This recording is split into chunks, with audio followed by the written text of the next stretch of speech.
All right, we're back like we never left, and we're excited for our next round of presentations.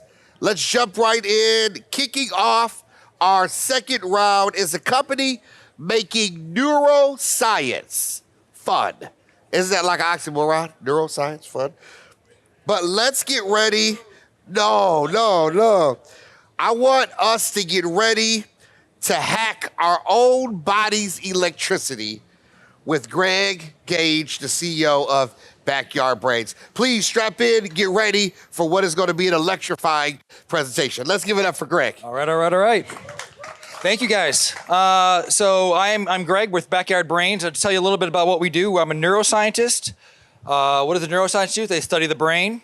But typically what neuroscientists do, they have to go to the University of Michigan and toil away for 7 years in a PI's lab, just get access to tools, right? No, not anymore, because that's the old way. Because 1 out of 5 people, it's actually now 1 out of 4 people, 25% of the world will have a neurological disorder. And how many cures do we have for these neurological diseases? 0, right? So why aren't we making neuroscience accessible in schools? So that's what we thought. We thought, astronomers can do it, right? You don't have to get a PhD to look through a telescope. You can use a cheap telescope and set it up in your backyard, maybe want to become a scientist one day. So that's what we decided to do. So we created an organization that brings neuroscience into the classroom. We call it Backyard Brains. And how we do that is we make little cheap equipment that allows you to peer in and understand how the brain works. And students use the stuff that's already found in classrooms, like their Chromebooks and their phones, to be able to plug in and actually see how neurons communicate inside their brain, all right? And so I could talk about it, but instead I'm going to do a demonstration. And I have a volunteer from the audience to come forward. What's your name? Tapash. Yes, I met you. All right, so come around here. What I'm going to do is I'm going to record from Tapash's brain. And I could do so by drilling a hole into your head called a burr hole. And I could put some wires in there and I could record from your brain, but I don't think your mom would be very happy. So what we're going to do is we're going to do a biohack. And that is I'm going to tap into your motor cortex where synapses on your spinal cord, it comes out to your muscles. I'm going to put some electrodes on your muscles here. And what we're going to do is we're going to listen to the brain as you're commanding the muscles. It's got a little bit of salt water on there. The salt water lets the bioelectricity come to the surface where this metal tip is. And if I plug this metal tip into an electrical wire, what does electricity like to do across wires? Do you know what it does? It likes to run. And so the electricity is going to move up to this wire. And we're going to put it inside this little device here. And this is an amplifier.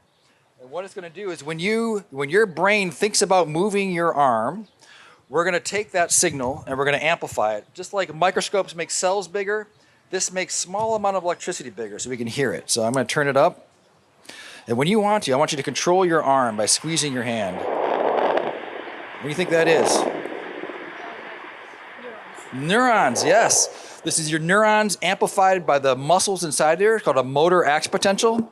And so we are at a university city. We have to be pretty up to date. And you guys need to be convinced, right? We don't want to have some guy tell you what it is. You want to see it with your own eyes. So here it is. So go ahead and squeeze your arm. And this is the electromyogram. These are the spikes that are happening inside the brain as it comes back out, all right?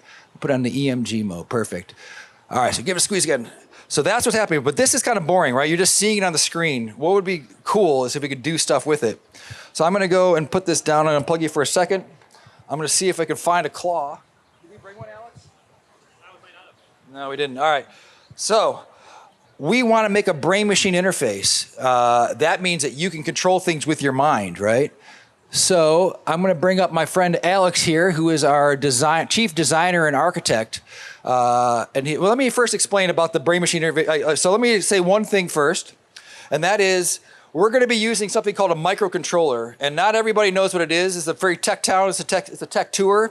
But just to give you an idea, if you have a cat feeder and you want to feed your hungry cat, you can make a computer that does that. You can wait for the cat to put its paw on a sensor, and then you can have it kick out some food every time it does that. And you could use your iPhone 15 or a Snapdragon or an Apple Intel PC to do this, but that'd be a waste of money. What you want is you want the cheapest computer in the world because it's just gonna do the same loop over and over again, right? And so that's what a microcontroller does. And what we're gonna do is we're gonna take that EMG we just saw on the screen, and we're gonna stick it into the microcontroller. And if you do that, you can zoom in on those spikes, you can turn them into numbers, and once they come into numbers, then you can start doing stuff with the computer. So now I'm gonna hand it off to Alex. He's gonna explain what we just have invented. All right, so just to give a little precursor, when I started doing electronics, this is what it looked like. You had a lot of dangling wires everywhere, and we've got a button, we've got a bunch of code, and this is great, but there's really a large barrier to entry in terms of getting involved in this. It's hard for students, and it's also hard for teachers to get into.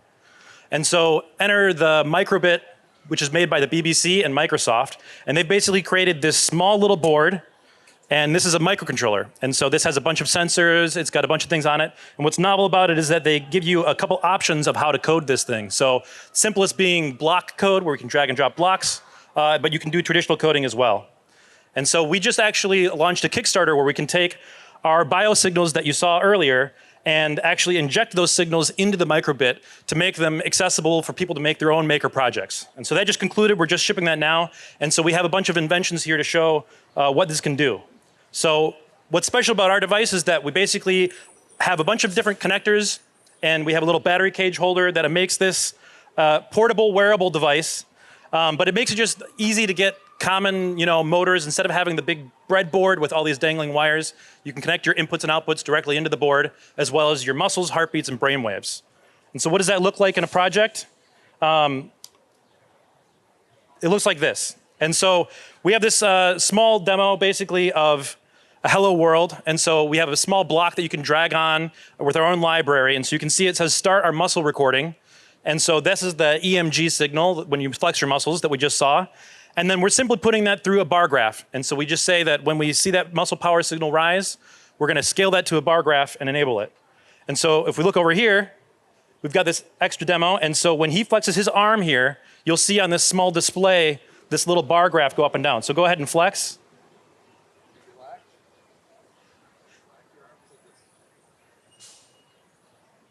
Perfect. And so you can see you're activating the LEDs and everything, the lights that are on the device. But what gets really exciting is when you connect to other devices. So we take this and one thing that's done clinically with neuroscience is doing neuroprosthetics. And so taking those electrical signals from the body to be able to control artificial limbs. And so this is a DIY project that we have, we call the DIY hand. And what this does is this basically gives you the ability to control a motorized hand prosthetic that the kids can build themselves, and they can control with their own brain signals. And so Greg can explain a little bit more about how this works. Yeah. All right, what I like about this demo is that when I was a kid, I mean, maybe you did too, I always thought that the muscles inside my hand were inside but that controlled my fingers were inside my hand, right? But it's not the case. In fact, they're all your muscles are here. Have you ever seen Star Wars where Luke Skywalker got his hand cut off and they had the pistons in there? So it's a pretty good model. So what I like about this one is that kids actually build these and they actually learn how the muscles work, because the muscles in here in your forearm, and then this is actually your tendon. You have tendons that come up to your fingers, and then you have the carpal tunnel, which is this guy right here, which allows you to bring it down. But what you can do is you can expand it to more than just one servo. So here's a game that a student project has been developed, and so we're connected to the jump muscles on his legs. So when he wants to jump over, this is the classic Chrome game for when you have no internet. This is the analog version. I guess analog and a little bit digital right now. Yep. So we're able to do this and be able to show how this let kids' creativity fly. So we have a whole bunch of inventions up here that kids have done, and now what we're going to do is show you a few more things next. What are we doing next? Nice record. Oh yeah.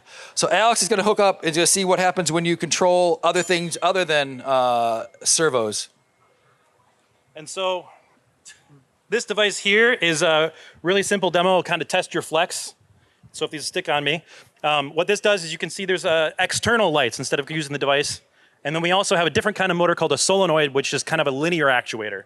And so when I flex my arm here, you can see the bar graph go up. And if I flex hard enough, you can trigger the buzzer. We also have a whole bunch of different things that you can measure other types of signals, like your heartbeats. Yep. the one.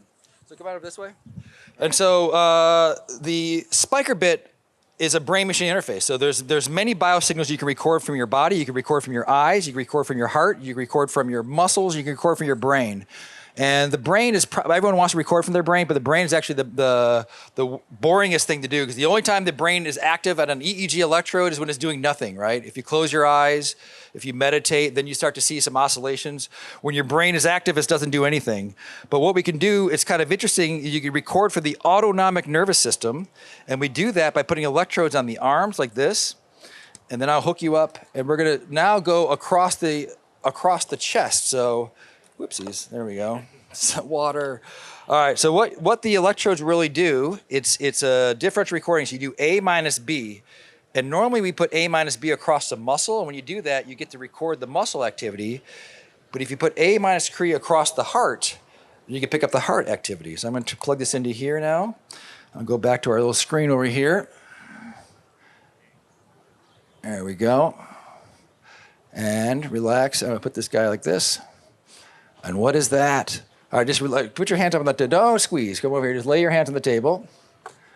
And you're just going to be calm as a, there you go. So that is an EKG.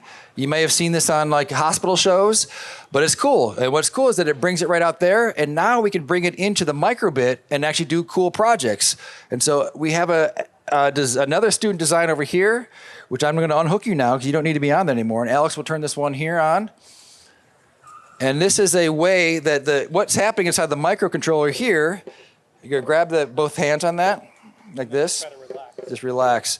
Right now, the microcontroller is picking up the EKG heartbeat, and it's going to send the signal of the drum beat, so everyone here can hear his heart beating.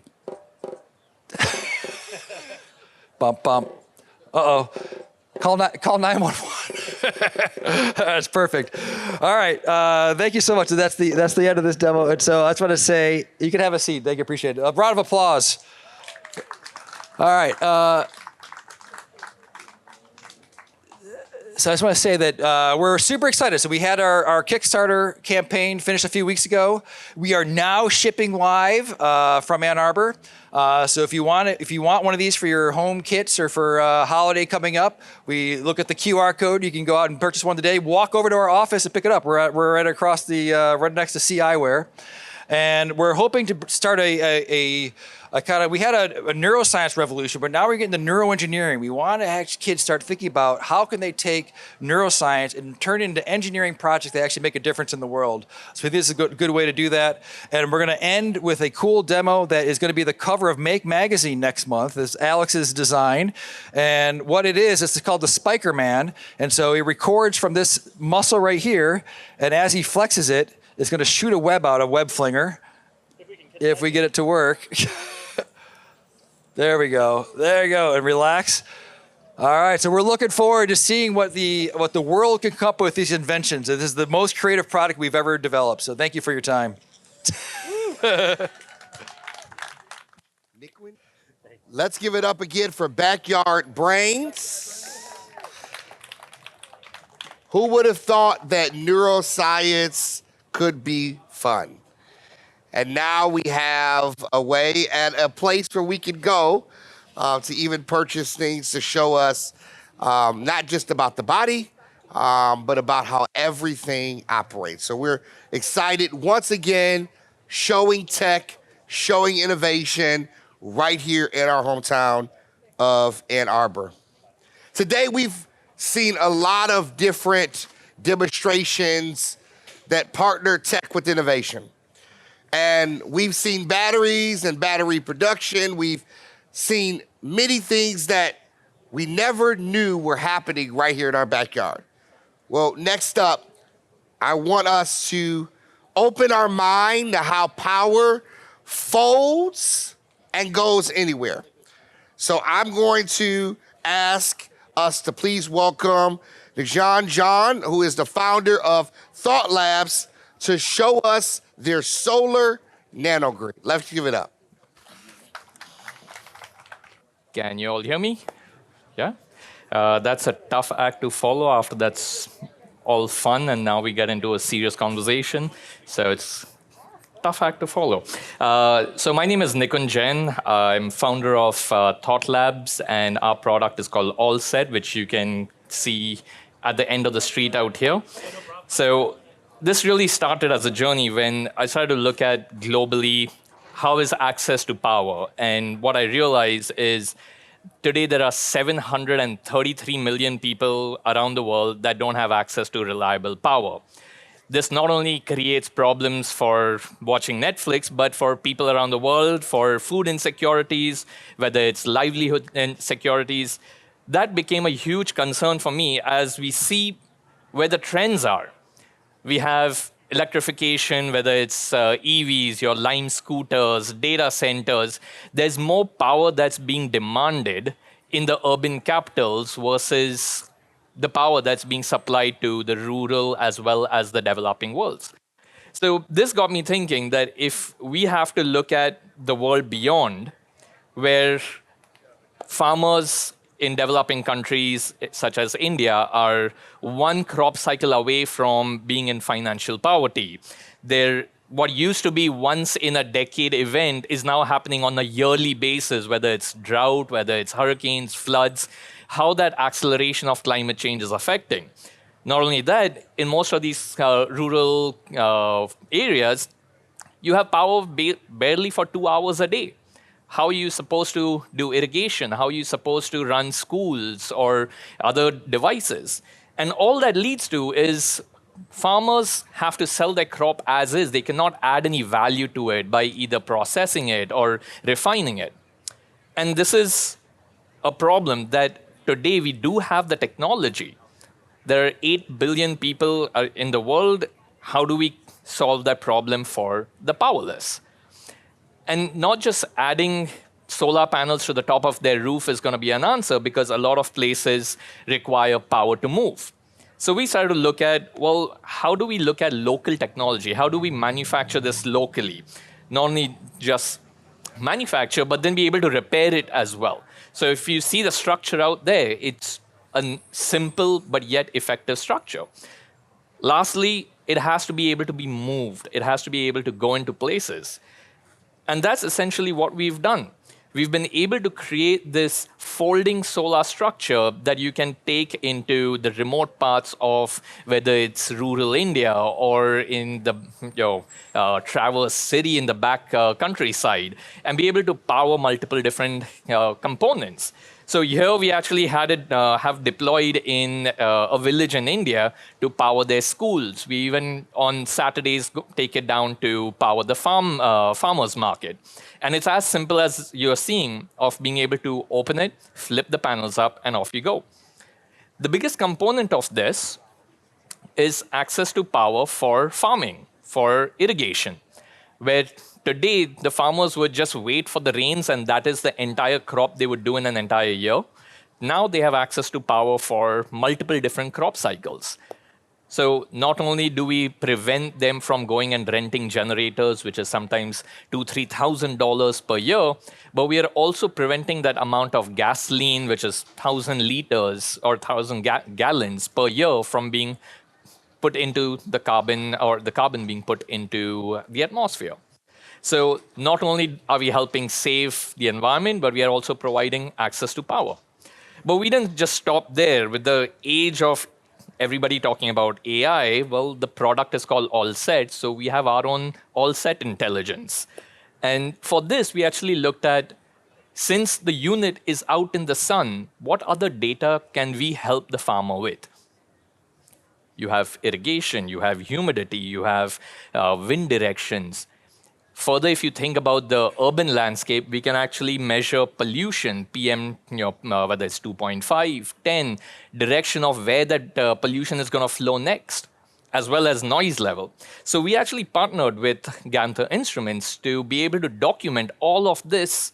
And by the way, that's from today morning, the dashboard that you're seeing, that's measuring pollution as trucks drive by, as we speak, how the decibel levels change. How does that affect school zones? How does it affect construction zones? We're able to deploy as easily as picking it up in a trailer and take it wherever it's needed. So This opens a huge opportunity. Just if I look at India alone, that's a $600 billion untapped rural potential. Now, if I zoom out, it's not just India. This is by the World Bank on which are the countries that today have a power deficit. India is one, but there are a large number of countries within Africa that have already reached out and invited us to come and demonstrate the product there. Closer to home, being here in Detroit, we've actually taken that same trailer out for techno festivals and outdoor Shakespeare concerts, because earlier they could not have the generator nearby. They would end up having to do the plays in closed doors. Now we can actually have silent power accessible for music festivals, for art festivals, and in this case, Hamlet. So what we are trying to do is bring access to power where you would not have an infrastructure, you would rely on generators, and improve farming, whether it's your daily life, whether it's your backyard home project, or overall, we want to improve livelihood. So that's our product, and this is what we are doing. If you have any questions, please catch me. Thank you. Let's give it up again for Thought Labs.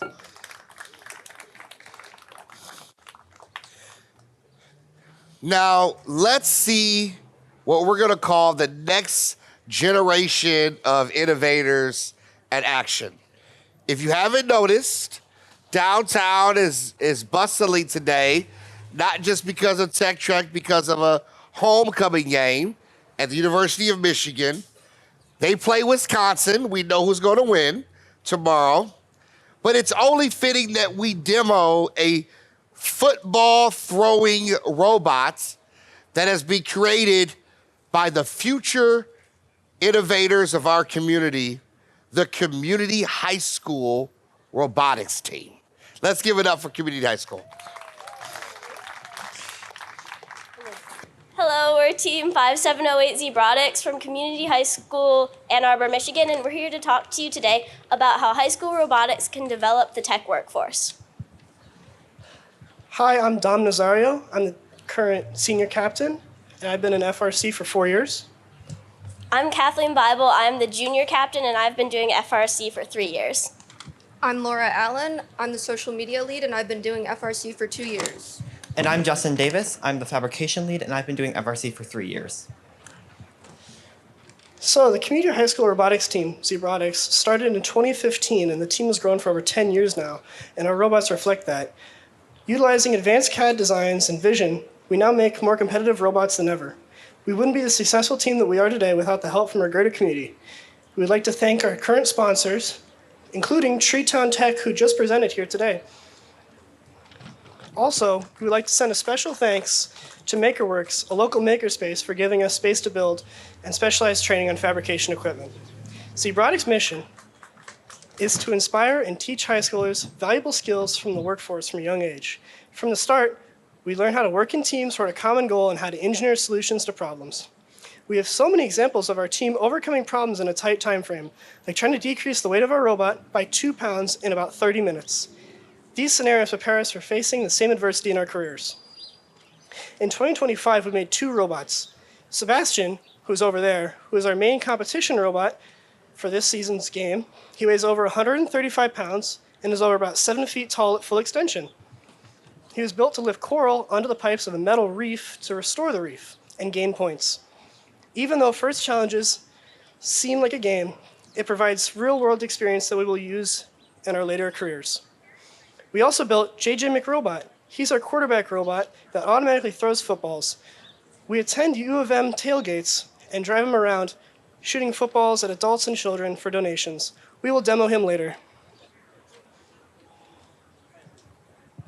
My engineering education in Ann Arbor started in elementary school with Project Lead the Way, or PLTW classes. These classes introduced me to the engineering design process through hands-on projects, such as building coolers to prevent popsicles from melting, and eventually building VEX robots. In middle school, I was required to take an Introductory to Engineering class. This class further taught me about the engineering design process and introduced me to CAD, perspective drawings, and programming. After completing this course, I had the option to pursue various other STEM-related classes. These allowed me to choose specific aspects of engineering that I wanted to further focus on. Many middle schools, including the middle school that I went to, Forsyth, also had First Tech Challenge, which is a robotics team with a robotics club hosted yearly by First Robotics Competition, which is a global robotics organization. And now in high school, we have access to PLTW and CTE, or Career Technical Education classes. These classes allow students to pursue a variety of engineering and design classes, auto shop, home building, and programming. These environments allow us to be able to connect with others of similar interests and develop their identities in the STEM environment. Now, additionally, there's First Robotics teams, just like ours, where we are able to share opportunities with others with similar ideas and get leadership opportunities and be able to pursue further STEM knowledge and learn more before we can pursue a career in STEM. We, as students in the Ann Arbor Public School system, have the incredible opportunity to work with local universities. At Community High, we have a program called the Community Resource, or CR program. Through this program, students can take college classes for free and for credit, as well as develop our own curricula. In fact, everybody on stage right now is taking a CR focusing on learning about and practicing technical writing and communication, and some of us are also taking U of M or WCC classes. Local students who take advantage of this education often continue it after high school graduation. Students from all over the world also choose this region to study. Even beyond the University of Michigan, we have many higher education institutions that act as incubators of new technologies. Ann Arbor is the #1 most educated city in the US, and many companies are here today proving this fact. After graduation, there's a strong network of alumni of these colleges, but also people who grew up in the area and want to stay or return from college. When local companies hire local students who have great technological background, it reduces brain drain and keeps our local economy healthy. Thank you for being local companies keeping Ann Arbor an important hub of technological innovation. First helps robotics students learn design by introducing them to CAD, which is a software that helps make 2D or 3D models and designs of real-world products. It allows users to test and visualize designs before building them. This is a very helpful tool that students learn since it's commonly used in engineering, and it helps give an introduction to a future job in STEM. Fabrication and programming are also very helpful to get hands-on skills beyond working behind a desk with software. We use Java to program, which is a common software language, and knowing how to find errors in code and even fix it could be very helpful for future people in STEM. As for fabrication, giving high school students access to a metal and wood shop to teach manufacturing processes is a great opportunity a majority of students otherwise wouldn't get. The first challenges may look like a simple game, but we use engineering techniques used by manufacturers. For design, we use things like linear actuators and pneumatics. We also learn teamwork, and even though it's not necessarily something that engineers get in the field for, it is very useful to be good at brainstorming with other people to find solutions. First is a great way to show real-life applications of engineering to students, which could help to motivate them and show them what a job in engineering would be like. Ann Arbor is not only the most educated city in America, but is also a tech hub with hundreds of companies, many of which are here today. STEM jobs are crucial to Ann Arbor's overall economy. When tech companies invest in and support education and teams like First Robotics teams, they are helping to build a stronger homegrown workforce that will benefit them too. We have a booth today, and I encourage anyone to stop by and learn how you can support First Robotics teams like Zebrotics and help ensure a tech-ready workforce for years to come. Now, let's meet JJ McRobot. So JJ was our off-season robot this summer. We had our freshmen and sophomores mostly work on, and he shoots footballs because that's fun. And also, to also fundraise at the U of M tailgates. So, does anybody want to catch a football? Anybody? Anybody? Arlo? Yay, wonderful. So, Justin, can you tell us a little bit about how this guy works? Right. Yeah. So, obviously, we have two main subsystems on JJ McRobot. We have the indexer here, and we have our outtake, or end manipulator. The indexer consists of a linear actuator and a 3D printed football holder that we, how long ago did we make that? I think it was done probably about 2 months ago. Yeah. So we built, we printed that, we designed that, and then the end effector here are wheels. These are, they have 4 speeds. They have 4 speeds that each throw the football a different distance, which makes sense. They get pretty loud. So, yeah, these are, we tested a bunch of angles to put these at, and we found that this was the best one in terms of getting the football to actually spin. So, anybody else want to catch a football, or is it just going to be Arlo? Because we can keep throwing it. There we go. There we go. go. There's one. All right. Oh, so close. It might be on us. I don't know. Okay. So, yeah. Thank you guys so much.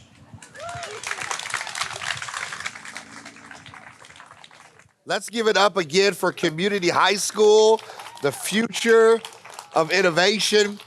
Make sure you stop by their booth. As you might know, there's a lot of conversations happening across our county right now around CTE and the importance of it, and actually a millage on the ballot. They can tell you more about how they're looking for additional support to make sure that they have not just what they need, but for years to come. Our last one today that's going to close out our demos is a company that is at the forefront of mobile marketing. Join me in welcoming Matthew, Senior Vice President of Marketing at Adapted, for an interactive look at how technology is reshaping the ad tech industry. Welcome, Matthew, to the stage. All right. Afternoon, everyone. My name is Matt Cates. As you said, I head up the marketing team at a company called Adapted. We are a advertising technology company, and we focus specifically on developing solutions for the CPG industry. Before I jump into my presentation, I just wanted to first say thank you to Lydia Mitchell and her team at Ann Arbor Spark for putting on a great presentation today. Also want to do a shout out to Cahoots Co-Marketing, just located over on Huron. That's our home where we spend our days working and coming up with these wonderful solutions. They're a great co-working space. So if you're interested in finding a community spot where you can collaborate, create, and connect with other people in the same industries, please look them up. All right, jumping into today's presentation. So what I'd like to really focus on is what we see as one of the biggest problems in digital advertising today. And that problem is this button, this buy now button that we encounter probably multiple times every single day that we're on our phones or surfing the net in some other format. Now, I'm sure some people are saying to themselves, Matt, that button isn't a problem. That button is magical. I press that button and things appear on my doorstep the very next day. In fact, sometimes I press that button and things appear on my doorstep an hour from now. So that button isn't a problem. That button is magical. And in certain situations and for certain products, you're right. But when we look at that button, we see a problem. And in fact, we see 3 specific problems. And those problems aren't just for advertisers or companies like myself. They're problems that you as consumers encounter every day. So what I want to do is walk you through what each of those problems are and then tell you what we're doing to address it. So problem number 1 is buy now only. It's basically a one-size-fits-all solution that doesn't fit every scenario. So yes, if you're Nike and you're dropping a new pair of Grinches, people will slam that buy now button as if they're on a game show trying to win a prize. And you could also be a local pool company. You target the right people, pool owners at the beginning of the season, and there's a pretty good chance they're gonna say, yeah, I'd like to book your service. I'd like to buy that service now. You hit me at the right time. So yes, it does work in certain situations, but not all of them. Now, these are our clients. As I said at the beginning, we focus on consumer packaged goods companies. And those are basically groceries that range from food, beverage, beauty product, over-the-counter medicines, all those different things that you see in your grocery store, Walmart, Target, pharmacies that you see every day. And buy now only isn't a good solution for this industry. And I'll share with you my own personal passion and love to kind of illustrate that point. So I don't know about you, but I love this product so much. And I'm not going to ask how many other people love toaster strudels, because then we'll get in a big toaster strudels versus Pop-Tart debate, and that could lead to pandemonium. Suffice to say, both are amazingly wonderful products and tasty. But if you ask me, if you give me the choice, I love this flaky pastry filled with fruit and drizzled chocolate, or drizzled frosting right on top of it. It is fantastic. So, if you can only imagine how excited I was when I saw an ad a few months ago for toaster strudels donut flavor. My first reaction was, hell yeah, sign me up. Yes, please, I'll buy 10. But I will not buy 10 now, because that's not how grocery shopping works, right? Grocery shopping is a planned purchase. We spend several days, maybe a week, planning out those purchases, adding those products to our list, preparing for that next grocery shopping occasion, whether that's in store or online. It's very rare, even for a toaster strudel loving guy like myself, to hit that button and buy that product right now. It just doesn't fit what we do. And so buy now isn't a perfect solution for that. Now, you don't just have to ask me, this toaster strudel loving guy. We asked 2,000 consumers. We said, let's say you see a digital ad for a CPG product that you like. So by the way, a CPG product that you like, we're not just saying any product out there, because we don't click on every product that we see, but a product that you actually like. What is the action that you'll regularly take after that? And people can answer more than one of these things. So a CPG product that you like, you can answer more than one. Only 18.2% of the people said they'd buy it now. So that buy now button only is helpful to less than 1 in 5 of people who shop for consumer packaged goods.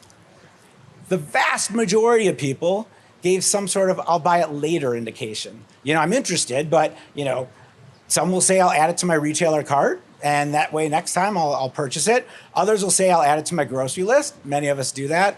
And some people will just say, you know what, it's great. I'll keep it in mind the next time I go to the grocery store. Now, buy now isn't the only type of advertising out there. There's types of ads called awareness ads, and they don't have buy now buttons on it. And the concept of an awareness ad is, I'm going to expose you to an advertisement 2, 3, a handful of times, and that'll create top of mind awareness. So next time you're at the grocery store, you'll remember our product. Now, does that work? To a certain degree, but let's pressure test that for a second. You walk into a grocery store. A grocery store on average has 15,000 to 60,000 SKUs. If you go into your super centers out there, over 100,000 SKUs. An large online retailer, over 1 million SKUs. So let's think to ourselves. I saw a digital ad while playing a mobile game a few days ago. I saw it for 3 seconds. What are the odds you're going to remember that item when you walk into a grocery store with tens of thousands of items in it several days later? So does it work? To a certain extent, it has to. That's why advertisers do it. But is it the most effective solution out there? Not so much. So that's problem number 1. Buy now only, with maybe a dash of, I hope they'll remember it later.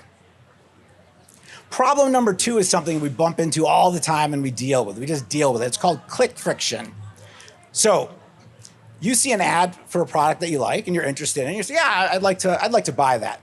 And I click on it, and all of a sudden you're hit with all these obstacles, all these hurdles are thrown at you, almost as if to get you not to buy that product. I click on the ad, then I'm taken to another page. It says, do you want to add it to your cart? I say, okay, I'll add it to my cart. Then it says, okay, do you want to view your cart? Okay, I'll view my cart. Then you get hit with the login, which always scares the crap out of all of us, because now I got to remember what that is.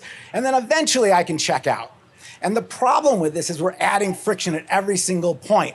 And at the end of the day, what happens is, of those people who clicked on that ad originally, only 5% of them will actually successfully get the item into your cart.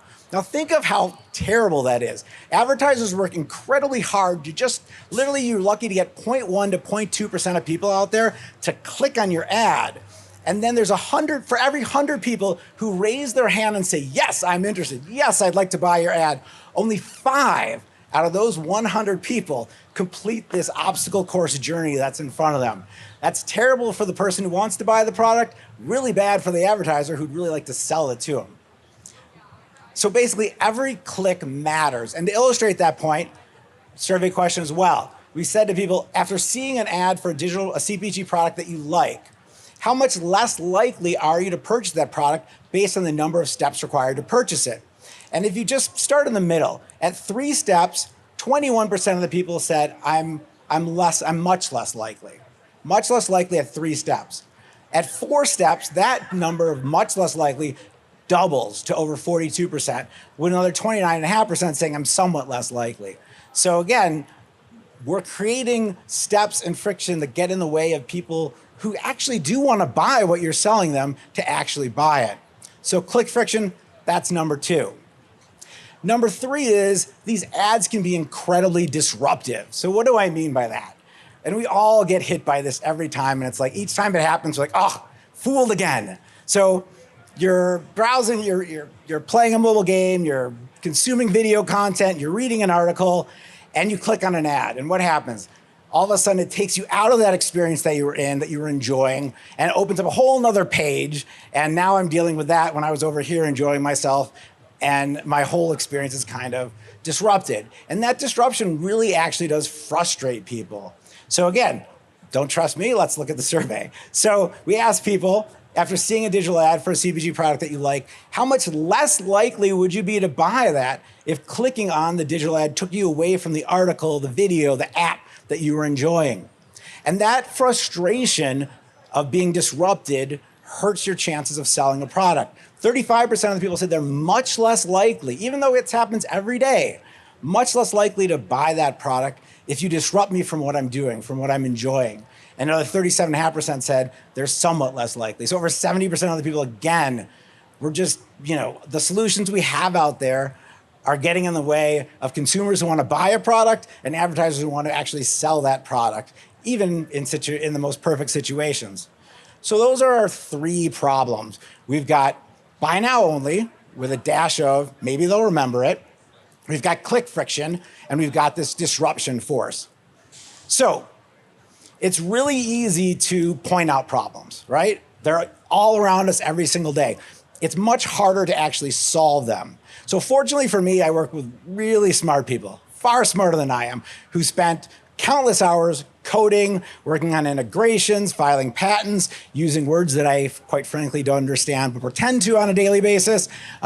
And they've come up with a really good solution that actually solves all 3 of these problems. And the great part is, despite all the complication behind the scenes, from a user experience, from when a consumer interacts with an ad, it's just effortless and simple. And really, that's all that matters. So let me walk you through it. So imagine yourself, you're on your favorite website reading an article, you see an ad for a product that you like, and you click on it. You're not taken away from that article. It just basically says you start from, hey, are you interested in buying this product? If you are, click and say save to cart. I click and say save to cart. The next message you see is, hey, thank you. Your item's been added to Albertsons, which is a grocery retailer's cart.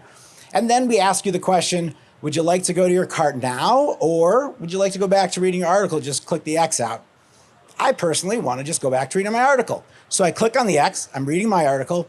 Several days later, I may have even forgotten that I did this. I likely did. I open up my Albertsons app, and all of a sudden that product is in my app. Didn't need to do anything else. So how do we do that? Well, we partner with retailers, and what we do is we'll partner, in this case, with an Albertsons, and we'll target their known shoppers, people who are, we know regularly go there, which is the best type of person to reach out to, and we'll target those people with an ad.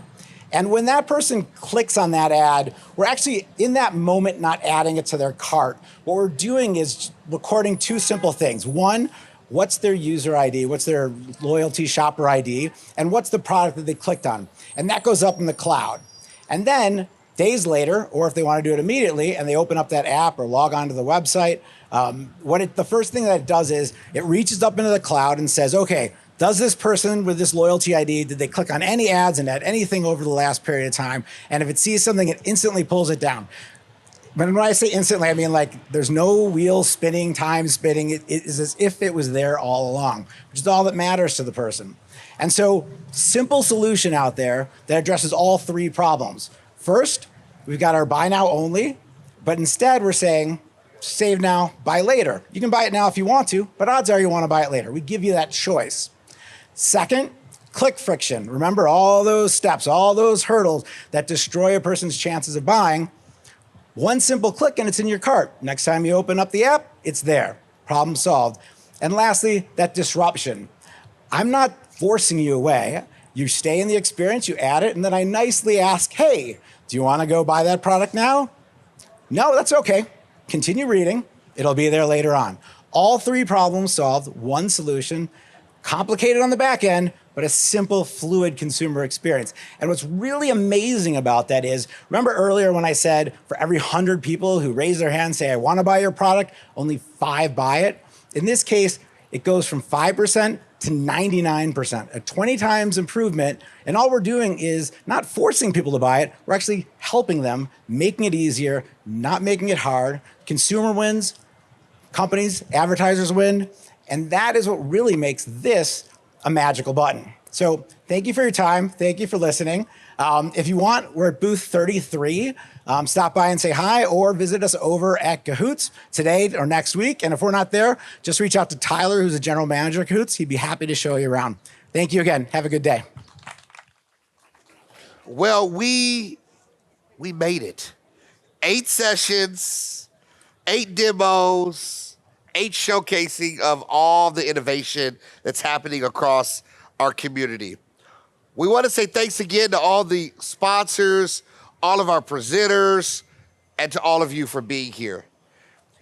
Ann Arbor Spark does this every year, and we encourage you to continue to explore all of the booths this afternoon. There are more than 60 companies and organizations that are here, and there's some off-site stops as well, accessible with the free pedicabs. And if you want to keep the celebration going, join us for the official after party, the Tech Trek after party at the Ann Arbor Hands-On Museum. It is adults only. It starts at 6 o'clock, and it's a great way to close out A2 Tech 360. Thank you so much. Enjoy the rest of Tech Trek, and we hope to see you at the after party.